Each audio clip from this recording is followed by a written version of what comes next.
to keep in mind. Okay, no, I was just wondering, Yeah, because I saw a sign up there on the road, one of the roads in Princeton, founded in 16 something. Yeah. yeah, well, we're lagging in signs too. Well, no, I'm just saying, I noticed. Right.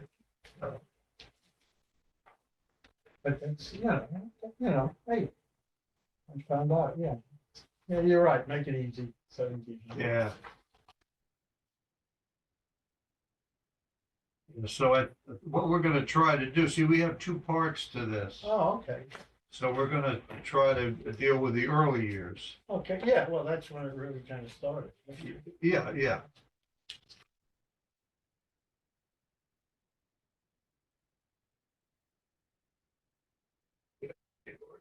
Yeah, that's when we kind of really,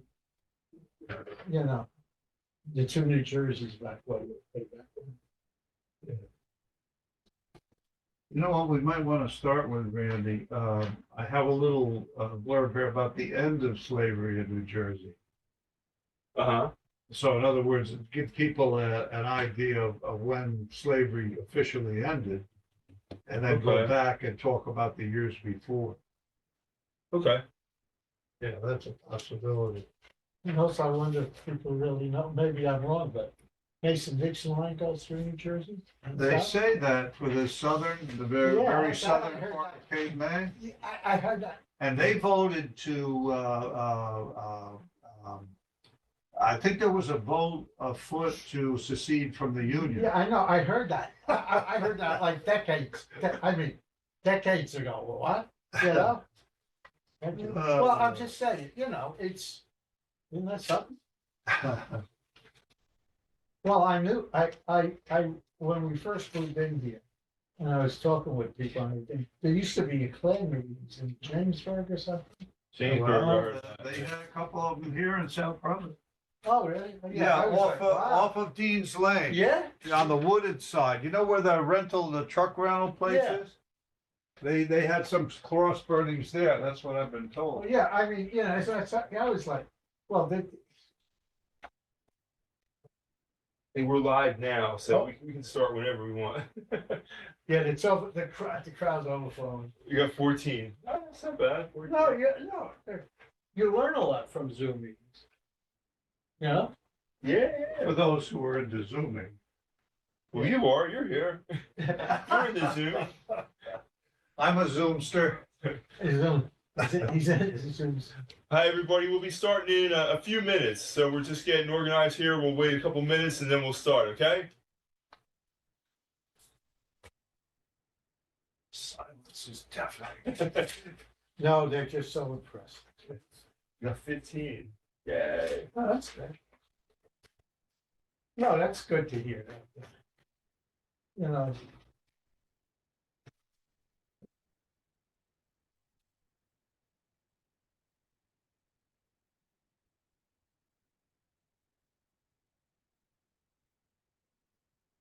Did you see on the computer that the Cranberry Inn's getting a lot of press?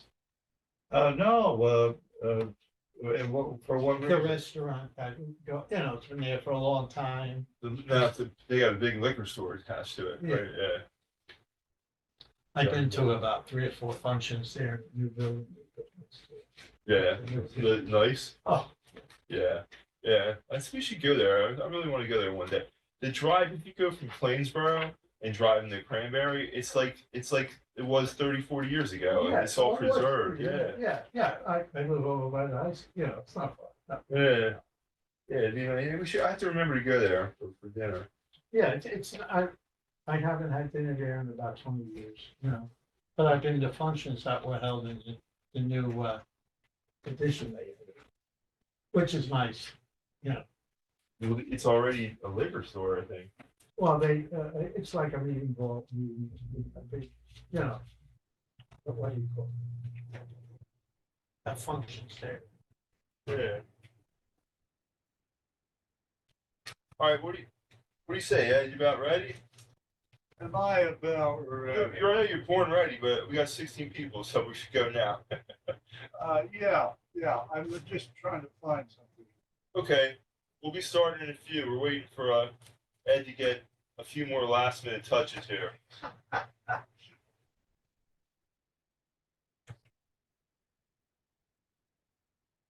Fine.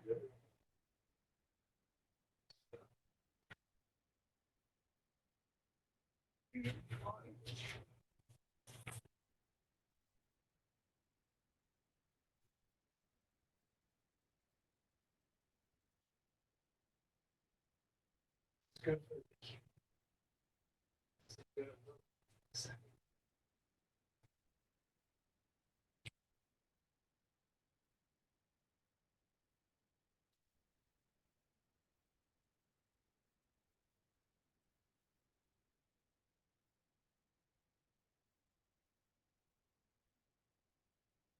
All right, we're good. We're good. Okay, everybody, we're going to start now. So I guess the best way to do this is, I mean, there's only 17, 18 people out there. So if you have a question, you can unmute your mic and just ask the question. Or you can put it in the chat and I can get to it. But it's a little bit easier if you just ask the question. So I guess we're going to start now. So tonight's the first part of the African American experience in South Brunswick, part 1. So there's going to be at some point a part 2. So we're about ready to go. And everybody out there, can you hear me? Just somebody give me a thumbs up or something. I can assume you can hear me, so we're just going to start now. So Ed, you want to take it away? We're starting off with the first frame with Peter Ridley and the ad from the newspaper. Okay, what I want to do is start off with sort of a concept of a time frame here, so that we can place things in perspective. And what you're looking at is one of the or two of the famous names in South Brunswick history, in African American history, is Black Will and Peter Ridley. And we'll be getting into a lot of details about them. But you see the ad for a runaway, and this is from a subscriber living near Kingston, and the date on this is 1823. And as far as slavery was concerned, the movement to abolish slavery was started in 1804. And that was when the New Jersey legislature passed an act for the gradual abolition of slavery. Gradual is an understatement because the wheels of justice to grant slaves their freedom grinded very slowly. And I'll get into the details later on it, but the key here for the freeing of slaves in New Jersey is April of 1846. And this was the act to abolish slavery, and every person now in slavery was made free. Subject, however, to restrictions hereinafter mentioned and imposed. So even when slavery was abolished in New Jersey, there were still these nuances and quirks in the law as to who could be free and who could not be free. But that gives you an idea. So in this study of African American history, part 1, we're dealing with the status of things before 1846.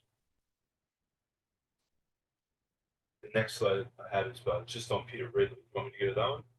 Yeah, why not go to Peter Ridley? Okay.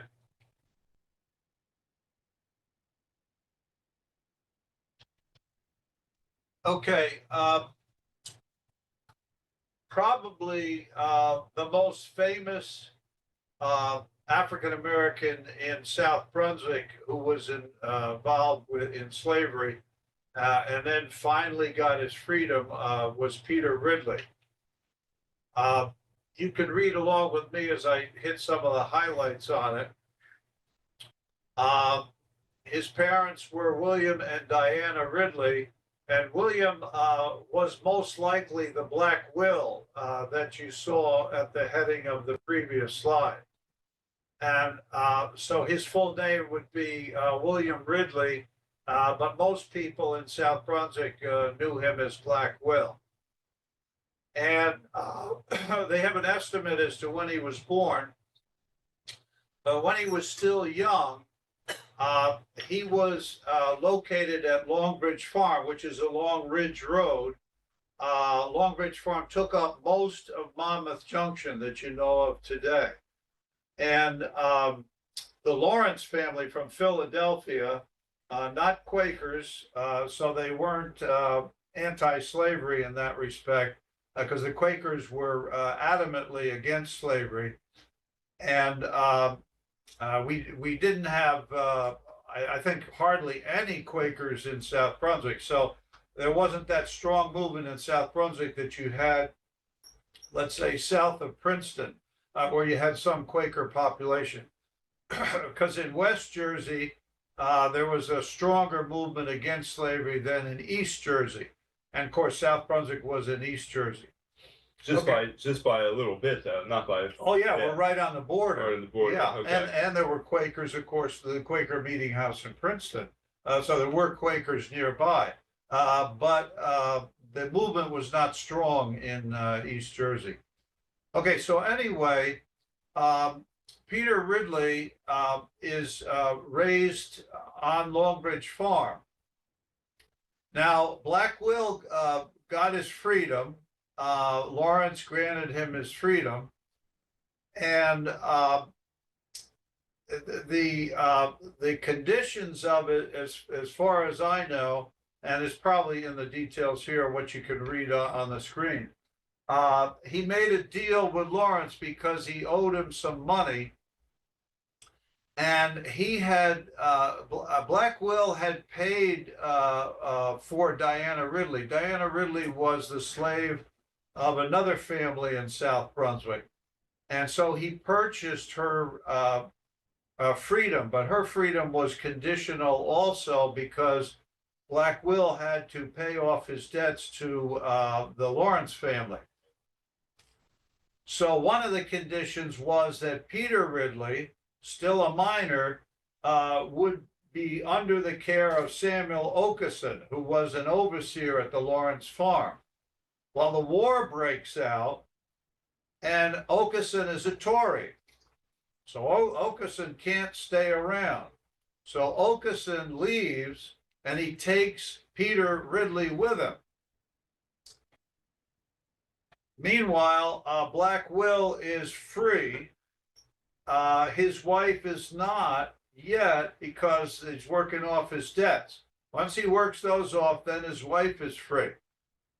As far as the son is concerned, they've lost contact with him because Okeson, I believe, went to Long Island.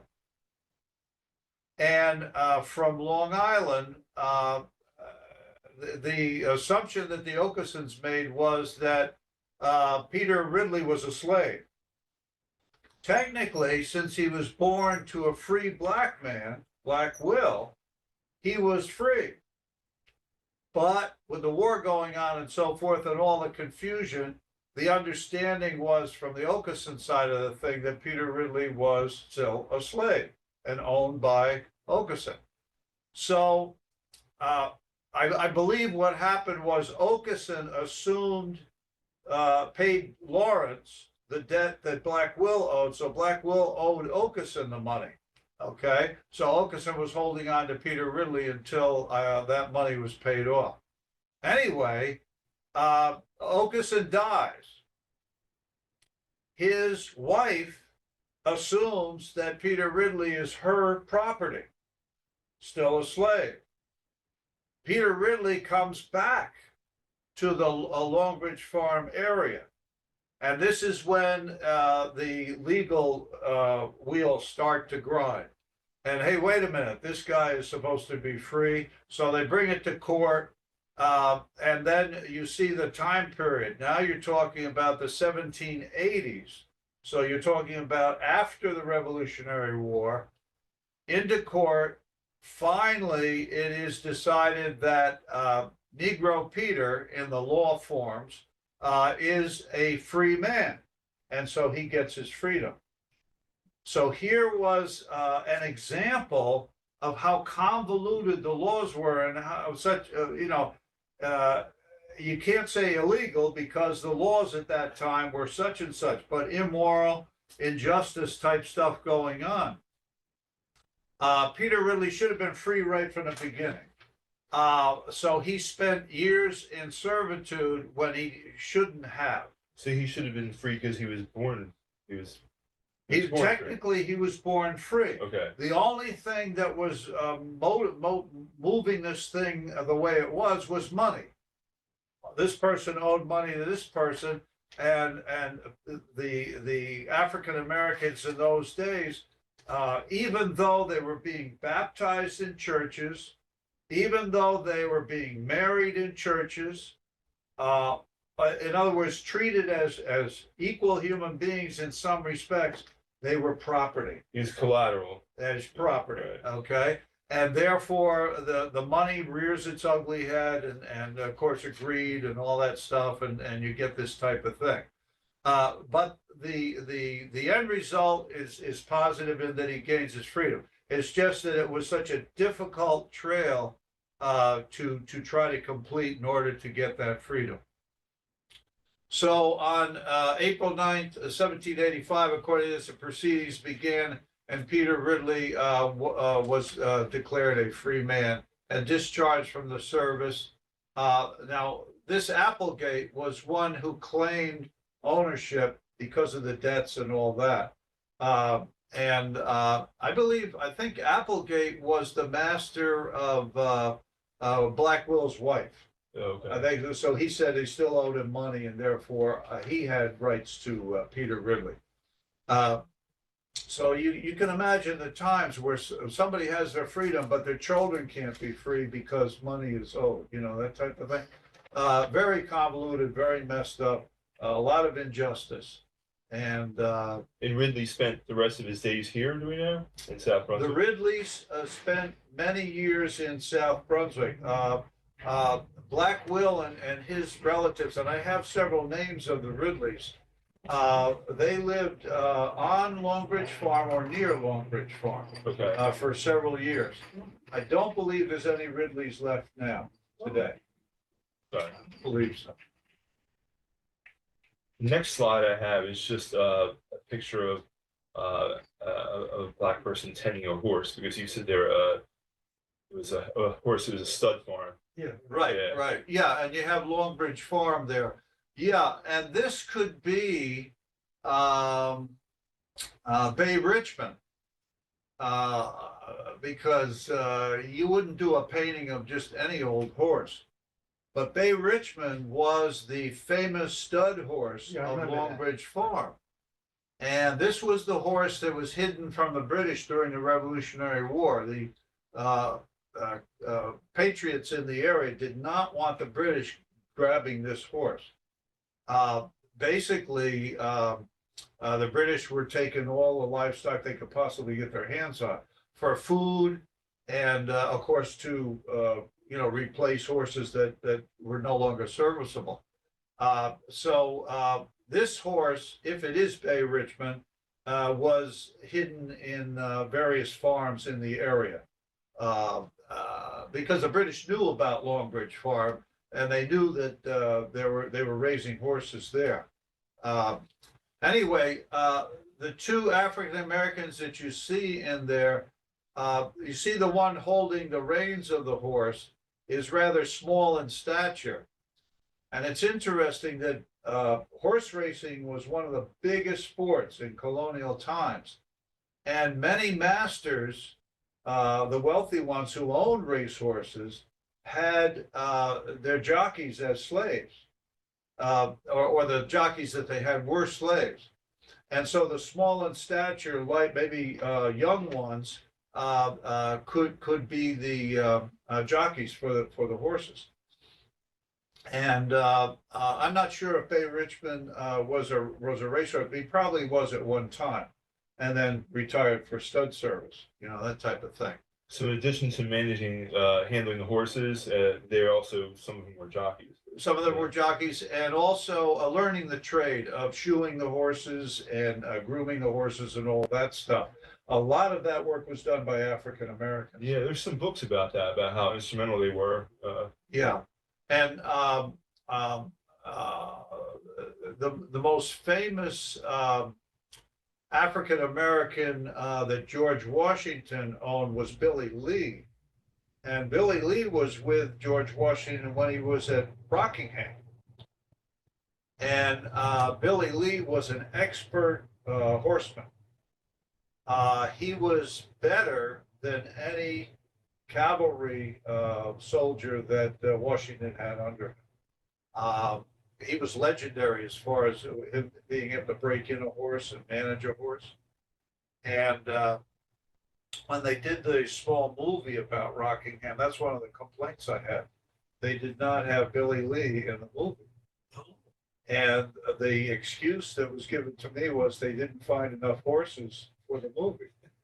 So because they didn't have enough horses, they didn't have Billy Lee in the movie. Lame-o. But another slight for African Americans at the time. Anyway, Longbridge Farm, they estimated, had around 40 African American slaves in its heyday. The next slide I have is the AME Church, because that's where Ridley is buried. But Mount Zion AME. But I think if you could spend a little time talking about the importance of Mount Zion AME, the AME Church in general, about how important it is for African Americans. Right. This African Methodist Episcopalian, that's what the AME stands for, I believe started in Philadelphia. Yeah, that's true. And the area where this church is was a mixed race area. We now know it as Little Rocky Hill. And for many, many years, it was a mixed race area. And the little church that was founded there, some of the original African American families, free, were in this area. And this was also a stop on the Underground Railroad. Right. And I have the map. I gave you. Right, yes, I have it, yeah. I gave you the blow up map so you could see, Route 27 and so on. But do you have a picture of the map with the? Yeah, that's further along. I have it. Okay. That's further along in the Okay, slides. then I'll save that. But anyway, this church was also associated with a cemetery on the property. Now, I believe that they had to move the church. Right, because that's not the original building, obviously, right? Right. And I believe that the original cemetery is now gone. Okay. I don't think it's lost. there. I could be wrong. There could be some stones still there, but I believe it's gone. And I think the church is not operating now. No, but they're only doing Zoom meetings, because I contacted them over the summer to ask about what the situation was and about whether it'd be a stop at the scavenger hunt. But they're only doing Zoom only, so they don't actually meet at the church. So you can see the parking lot is blocked off, like you can't really pull in there. Yeah. So, but they were responsive when I asked them on the page, but yeah, they're not meeting in person there. Yeah. This And I is what don't know. They're off at 27. Right. Yeah. See. Going north. This where 27 originally went by this church. It's called Old Road, Right. and you can see a sign, and you can go into it. I was in there once, about 5 or 6 years ago, Right. because there was a family from Mama Junction. And that was really. The Raganese, I think, were in there. Raganese family. Regani? Regani? I don't know. I don't know, but Oh, they it's Raggedy. told me to come over, and I did. Because they were having a barbecue and they were having a service. And I was in there about, I don't know, maybe 20 years ago. There was a political debate in there with Deborah Johnson and Frank Gumby was supposed to come, but he didn't. So during that election, they're allowing people in. Was that at the church? Yes, well, they had a hall in like the church, like not it wasn't in the worship area. Uh-huh. So it was, They had like I'm trying to think. Yeah, it had some sort of hall, I think, underneath or something like that in the basement. They finished the basement or something. Yeah, because usually the church events were like almost like an all-day thing, and they had the food and everything. Yeah, they had a meeting area for that. Yeah, it was interesting because they asked me to come over. Yeah. And, Yeah. and then I saw Well, the people. from- anyway, the original 27 came in on this side, so technically, at one time, this was in Somerset County. If you consider the border Route Right. 27. Then when they shifted Route 27 to where it is now, then all that land that was Little Rocky Hill is now South Brunswick. Now, so this is a landmark. I don't know, is this have a preservation status? I don't think so. I don't No, think it does, I think no. it should. Wonder how- Definitely because if you take, like one of the original African-American churches, participation in the Underground Railroad, Yeah, that's it lasting so long, it on the border. I mean, there's Yeah, a lot that's of true. reasons why it should have historical landmark status. that's true. Learn something new every day. So next we're going to Titus. Okay, this is Thomas Titus. Yeah. Okay. And I have a poem to read about Okay. that. All right. Now, Thomas Titus was a slave who got his freedom and was able to purchase property, land to start his farm. And he purchased it for $50 from Ferdinand Van Dyke. Now, this farm or the property, it's not a farm anymore, is off Benson Road. I think all the buildings are gone now, aren't they? All the buildings are gone, but Yeah. when I was there for the scavenger hunt, the person who lived near there knew a lot about the farm. A lot of the trees, the fruit trees, are still there. They weren't all taken out. They don't produce fruit anymore because they weren't intended to. Right. Yeah, a lot of the trees that were planted during that time are still there on the property. Right. And of course, back in those days, a lot of the farmers had a little plot for a family cemetery. And I don't know if this Titus stone is still there. No, Is that in the warehouse? that's in the, yeah. Well, here we can go. Since you mentioned it, there's a stone, and right now it's in the Public Works warehouse because, first of all, the barn got burned down in I think 2007, and then sometime after that, they noticed that the stone had gotten knocked over and it was broken in two, so they have it in the warehouse Right. for safekeeping. And we're looking into possibly having it restored and maybe displayed somewhere on the library grounds, just so it could be like an interpretive thing, because no one will ever see it in the warehouse, and not too many people would see it even when it's other place over there in the park because it was off in a corner. So there's a chance to do more for educational purposes to actually have it where someone would see it, like somewhere near the library. That's why we're hoping to set up a historic trail. Right. In the back there, the wooded area behind the library. And the Titus stone will be one of the featured things. Okay, let me read the poem that I did. This is from my chapbooklet, 17 Places, about historic places in South Brunswick Township. Thomas Titus and his Freedom Farm. Cholera did me in the summer of '49. Got no regrets, just a few enemies left behind. Gained my freedom almost 40 years before. Bought 2 acres, built a house and more. Added 10 acres for oats, wheat, and hay. Raised 12 kids, taught them how to pray. Grew me an orchard plus grapes on the vine. Built me a barn, smokehouse, and such in time. Being free was not wasted on my account. Was respected by neighbors in no small amount. Old Elbert Hendrick, and Luke helped me along, treated me near to equal, made me strong. And I hold no grudge against that master of mine. Before Gerardus passed, he treated me kind. Now that my bones are buried right here, I can watch and protect what I hold dear. Sarah and Charlotte must and will carry on. Then Alan and Janie after they're gone. Soon I'll have a handsome stone o'er my head. You're looking at it. And my tools sit safe and sharp in a handmade shed. No matter what the years to come will bring, I trust my life is well worth remembering.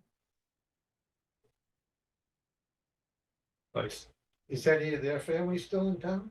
Not that I know Oh, of, okay. but they could be blood related, different last names. There's a Titus family that was on Shawks Crossing Road, and we have some information on them. When I posted in Facebook last week about this, somebody who's had the name Titus actually they think they're related to them, and they lived in South Brunswick, right on Shawks Corner, and we have some information. Okay, cool. About the survey, yeah.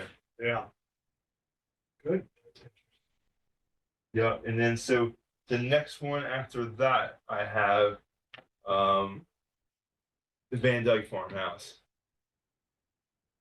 Oh, I got one on that too. Okay.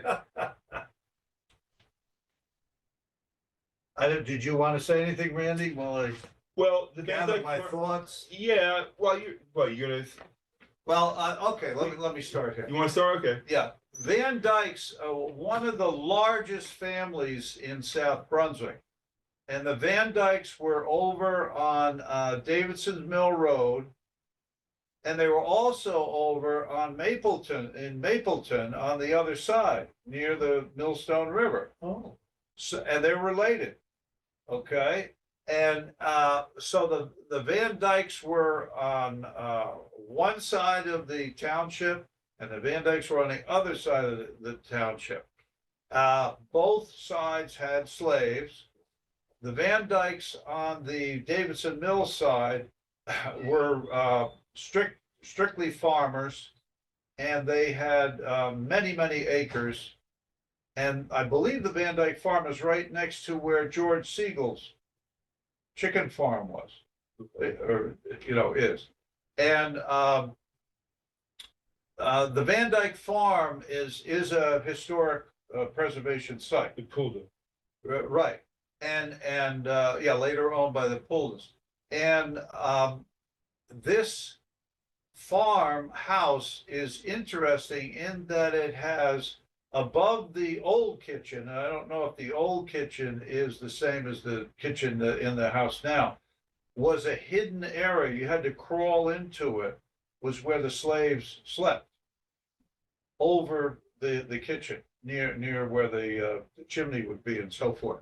So it's historic in that sense. And then there's a cemetery where the Van Dyke family cemetery, where several slaves were buried there too. So the farmhouse is an interesting one, and also one that I did in 17 places. Do you have another slide for it, or this? Yeah. I just have here about how James Shackelford has done the research, and he found documents in archives about some of the slaves that were there. So Shackelford, he passed away unfortunately a few years ago. He had moved out of town, but he had done a lot of the research about this. And also, I have here, I found at the Rutgers University site. It's a record of slave births. It might be a little hard to read, but on the top it gives it's a record of Alfred, Rose, Sylvester, and Heman, maybe Herman. I don't know. Children of Amy. So this is an actual scan of the document from the Van Dykes. And there's another one too. Hold on a second. Yeah, and this is another slave birth, Sal. And it just said that she was born. I think it does mention the mother's name there, but these are actual scanned documents from the birth. This one's 1806. Right. So yeah, and then after that, I go into the map for the Underground Railroad. If you want to say anything more about the Van Dykes, or you just want to switch over. Well, no, I have the poem, and I do mention Okay. one of the slave girls. Okay, you actually have it in In there. the poem. Okay. A side note, Van Dyke, in a lot of the documents and so forth, and the people themselves spelled it with a Y or an I. So you might find Van Dykes, and they're probably related to the Van Dykes with the I, if you see it with the Y. Okay. This poem is entitled Three Ghosts Came. This was a ceremony that they had at the house, October 22nd, 2009. Soft blue sky and cotton clouds, behind Old Glory rising on a tall pole at the site of a broken stone. Folks paying homage to a war hero, back away from the family grave site to join the dignitaries gathering out front. You might want to go back to the picture of the house. Sure. Colonel Johnny Van Dyke emerges from the soil, flicks dirt from his rusty scabbard, and follows those who left him behind. Mayor Frank Gambatese and Freeholder Barrett emerge from the house to be dedicated. EVA's Gene Dvorak leads them and others. After a tour of the tiny slave quarters and the trap door down to the kitchen and narrow stairs with the urn-type rail, Amy, a pallid African girl, trails them, smoothing her hand-me-down linen dress with calloused hands seasoned for menial work.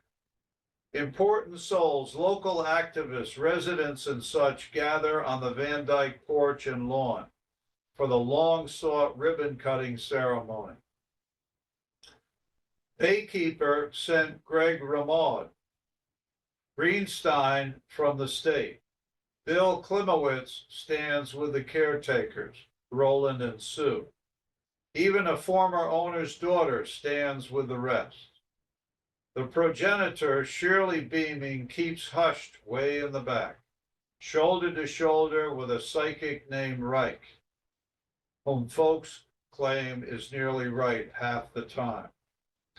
On drone the speeches glorifying a 300-year-old house and hundreds of acres preserved abutting the swamp and now protected from a developer's fate. The praise and potential of these mud-packed walls, the vernacular frame of 2+ stories well kept, and secrets hiding with foundation stones does end. John the Elder, Colonel Johnny, and little Amy watched the celebrants leave the way they came, till but a pair of guests remain. Seal Leadham, the accomplished township historian, is accosted by an animated Ms. Reich, who's babbling on and on about seeing phantoms. 3 of them I sensed and saw with my own eyes. 3 ghosts came to this glorious affair. Ms. Leadham nods knowingly, fails to scold a half-truth. The slave girl, the colonel, and the eldest Van Dyke share a laugh, then head for their appointed haunts, happy to know they never came, for they had never left.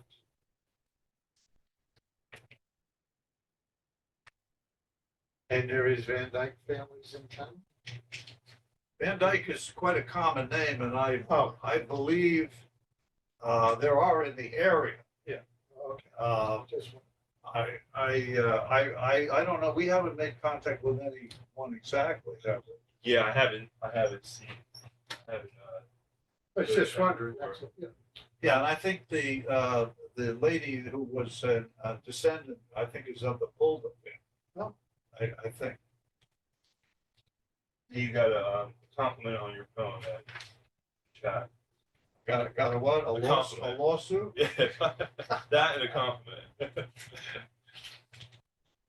Okay. So now we're up to the Underground Railroad. Okay, we're up to that.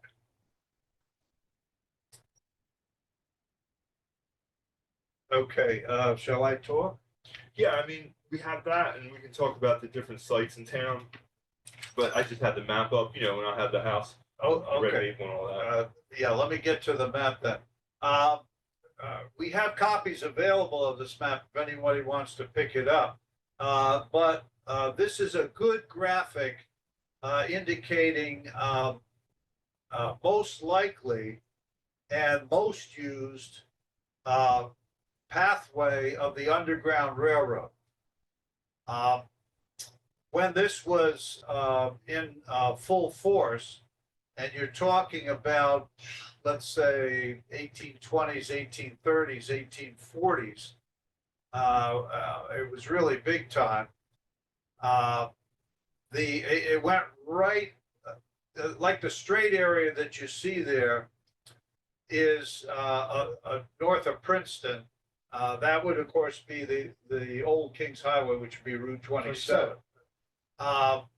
Now, these segments, as you see the possible stops along the way, most of the travel was done during the night. And the stops were to hide the people who were escaping from slavery during the day. The problem was when they got north of South Brunswick and were headed towards the river in New Brunswick. The problem that you had was that the bounty hunters who were coming up from the south to recapture escaped slaves and bring them back to the south were at the bridge at New Brunswick. That was their main area for watching, see who was coming across. So when the slaves got through South Brunswick and were following 27 up, they usually veered to the left, and where the White Mansion is in Bucklew Park, they theorize that this was a key stopping point. And they have stones in the yard right to the right of the property. I saw them just a few days ago because I had to go to the Rutgers Library. But these are stones recovered from the tunnel that led from the mansion to the river. And that tunnel was basically used to bring stores left off by ships, because some sloops could get up that far up the river when the tide was high, and they lugged the stores up to the mansion from the river. How far? How many feet was that? You're talking about, I would say, less than a quarter of a mile. Less than a quarter of a mile. Yeah. Wow. Yeah. Well, see, the thing is, later on, the canal was built, right? So it's a little deceptive because it wouldn't be where the canal is. That wouldn't be where the water is. You have to go right to the river. So you got to be on the other side of the canal. But the thing was, the slaves were hiding in the basement of the White Mansion, escaped slaves, and then you would use the tunnel to get to boats that would get them across the river. So that and they were either, now see that this main line here, you see how it goes up to New York City? A lot of the slaves took that broken line path that went up. You see where it says Newark and that, and up through North Jersey and up through New York State. The goal for most of these escaped slaves was to get to Canada. Okay, and so they were headed. The main area of their crossing point was Buffalo. So crossing the river was a big deal. Actually, crossing the Delaware River was a big deal too, and you can see where they did that. And then crossing into Canada was another big deal. So they crossed it, Trenton and. There were, yeah. You see the that would have to be using boats, ferries, that type of thing. Right. But these paths aren't written in stone. These are what they theorize are the general ones. Yeah. They didn't take exact if it was really working successfully, it would mean that escaped slave used many different paths, but this is the general direction. Okay. Okay, and so a lot of this is undocumented because it was secret. Right. You know, Yeah, right, you're right, not gonna yeah. document and take notes and write down, oh, Hey, we're okay, going this way. Joe came this way and he left, and, you know, you're not doing that type of thing. It only succeeded because of secrecy. Right. Okay, and so a lot of people theorize, like, the Red Maple Farm, I don't know if you have a Yeah, picture that's of that. next. You want to talk about it? Yeah, There's Red Maple Farm. yeah, now coincidentally, I have a poem about that. Wow. So, while you're talking about the Red Maple Farm, oh, I turned to it right away, you don't have to talk much at all. Well, it's written up there. Everything is on there, all right? Oh, okay. Now, back in Revolutionary War times, the Gulick name was big. He was big in transportation, Route 27 with the stage lines, and several of his descendants carried on that work. But the Red Maple Farm was close off of Route 27, and it's across and off a ways from the Higgins farm. It's on Raymond, right? Right, Yeah. on Raymond. It's not open for touring or anything like that. It's a private home. But it's a famous one. And this poem is entitled Visions on a Rainy Day. And it does allude to the Underground Railroad. Summer rain at mid-century bejewels hand-blown glass. The windows of Joachim Gulick's handsome house, standing taller than any neighbor's stead, along the snaking length of Raymond Road. This boast-worthy colonial, perched on a gentle hill, stands guard over Gulick's acres, 40 score. A red-peg barn with hand-hewn beams, a far distant barn of stone meant for grain, a closer ice house, well house, fieldstone smokehouse, orchard, gardens, pond, and sloping yard.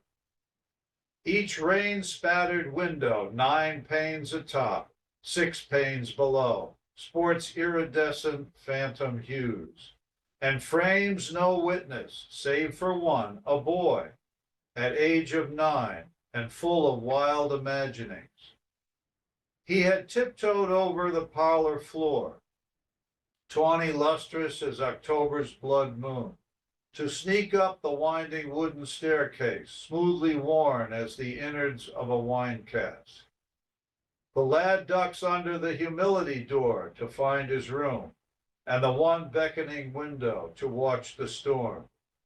He gazes out beyond the welcoming lantern pole and the giant maple tree swaying in the wind.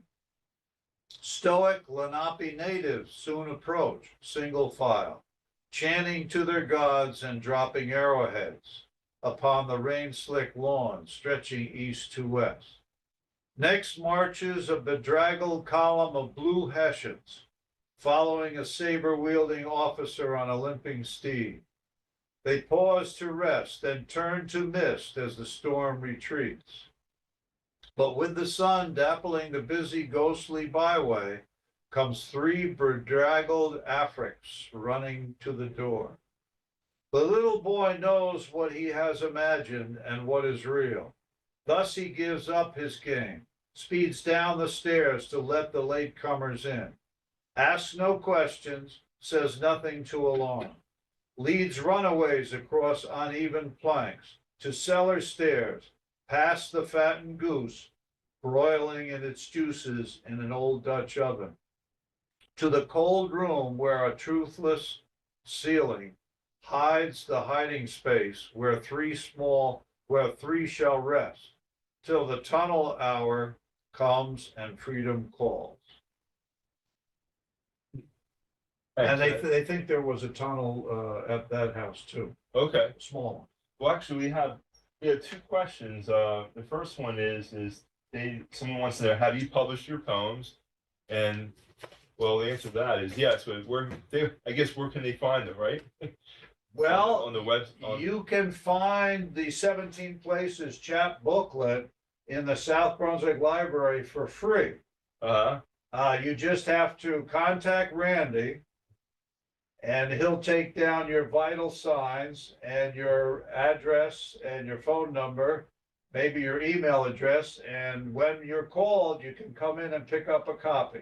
Yeah, if anybody wants one, they could just email me. My email is on everything I sent out to the Zoom link, so just let me know, and then we can get that going. Right, and it's a township property technically, since it was generated out of a project by the Historical Society.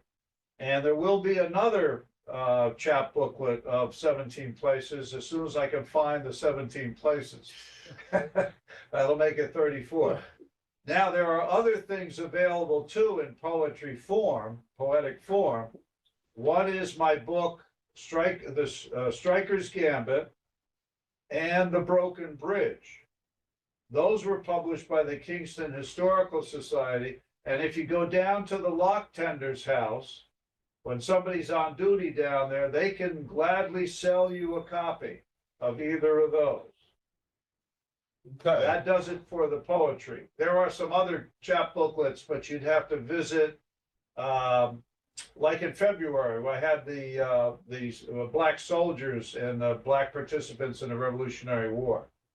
And so they're available, but you have to put forth a little effort to get them. Well, yeah, or just email me. I'll help you out. Yeah, Randy will help you. The other question is, someone wanted to know if these buildings still stand, and if there's a historical map so you could drive by and tour them. I've made a map of a lot of the historic buildings that are still there and the sites, and it's a Google map, and it's not 100% complete, but what I'll do is I'll send it out to the list of people that are attending tonight, and it's a Google map, so you can plug it in and you can drive by all the places. So yes, I do have that, and I'll share it with the group later this week. Right, and all the buildings we've shown so far, except for the Titus Farm, are standing.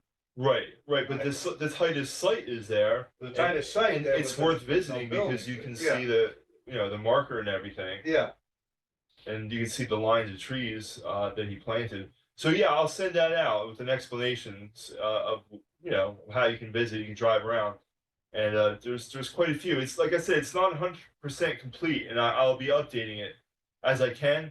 But it's a good start if you want to take a look, and I'll send that out. And then next we have, what is next? Oh, this is about Mount Zion and how it's an underground. This was a stop on the Underground Railroad. So we talked about that before. So we don't have to, we can go to the next one after that. So we're going to shift gears here. And now we have Aaron Hush. So, excuse me. Well, this is a tease for part 2. Well, you want to have this now or part 2? You want to just, because I thought we were going to talk. It's a tease. Yeah, we're going to talk a little bit about it. Okay.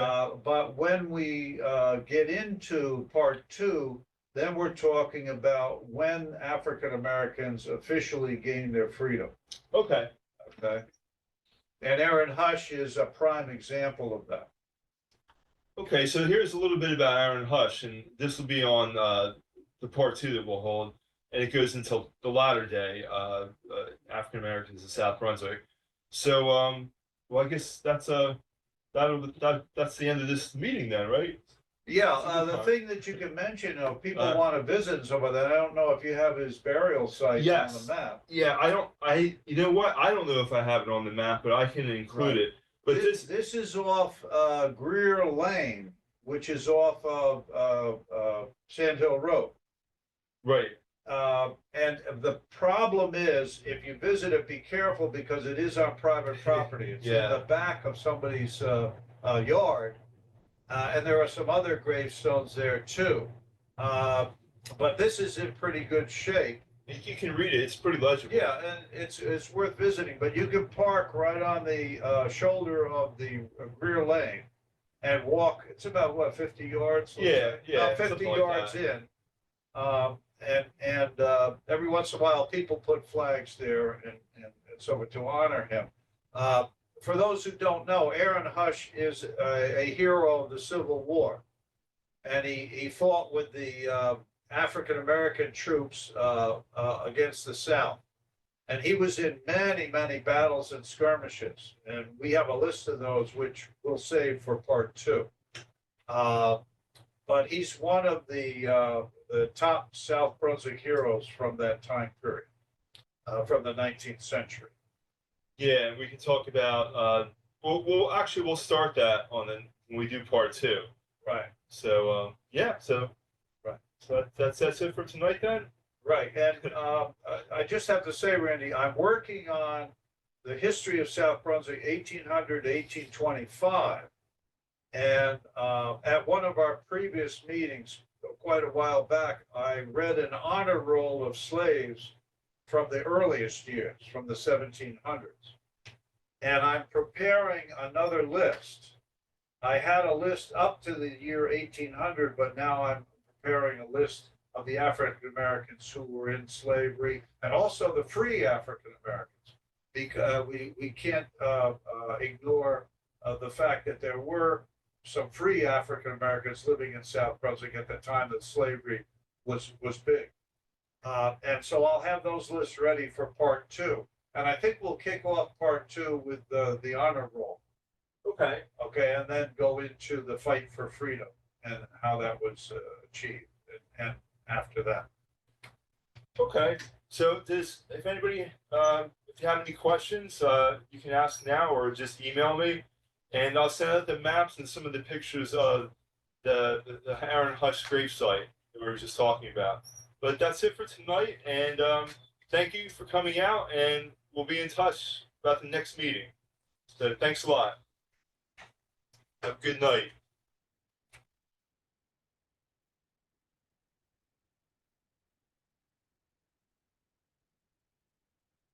Okay.